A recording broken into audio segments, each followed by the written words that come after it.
Some people don't trust church talk anymore. They've been promised things. They've been let down. They've heard big words, but seen small love. Jesus doesn't start with slogans. He starts with good deeds that shine. Because sometimes a served meal can open a heart faster than a clever argument. The world says, if I just explain Christianity well enough, they'll get it. But Jesus gives us a different way. Show them first, then tell them why. He says, let your good deeds shine out for all to see, so that everyone will praise your heavenly Father. Notice what Jesus links together: visible kindness and people turning their eyes to God, not to us, to the Father. So here's a simple plan for this week. Choose one need you can meet and serve with joy. Not 10 needs, one need, one act of love. Good deeds are not vague, they're practical. They solve real problems.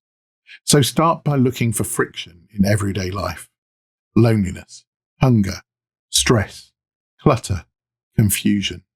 The mum who's stretched thin, the neighbour who feels invisible, the colleague who's carrying too much. Ask, where is life harder than it needs to be? Then help with one clear thing. Now, you might ask, but what makes service Christian? Because lots of people do kind things, and thank God for them. So, what's the difference? The difference is the way of Jesus. Jesus says, for even the Son of Man came not to be served, but to serve others, and to give his life as a ransom for many. That's the pattern. Jesus didn't stand far away and demand trust. He came close.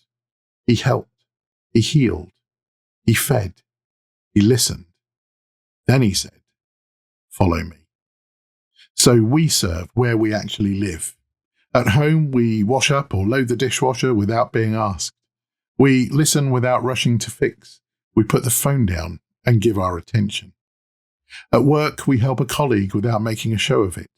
We take a boring task off their plate. We encourage someone who is worn out.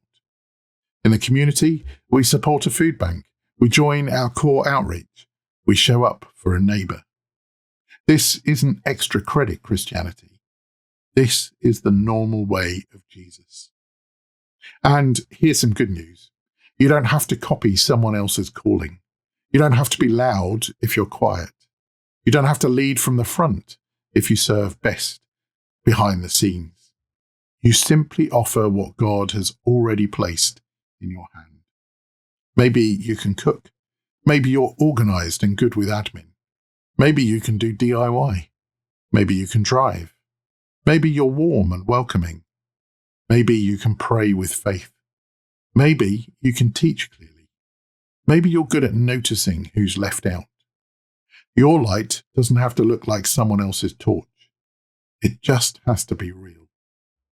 And what if nobody thanks you? What if you serve and it gets ignored?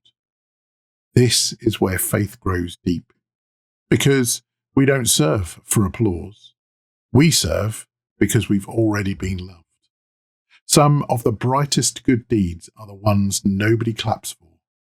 A quiet kindness, a hidden sacrifice, a steady habit of showing up. And when someone does ask, why are you doing this? Keep it simple. You don't need a speech. You don't need to win an argument. Just say, Jesus has been kind to me. I'm trying to live like him. Good deeds shine because they meet real needs. They feel solid. They feel safe. They feel true. So choose one specific need you can meet this week. Name it. Plan it. Do it with joy. At home, at school or college, at work, in your neighbourhood, with friends and family, in your core and church life. Your light will feel real, and Jesus will look beautiful.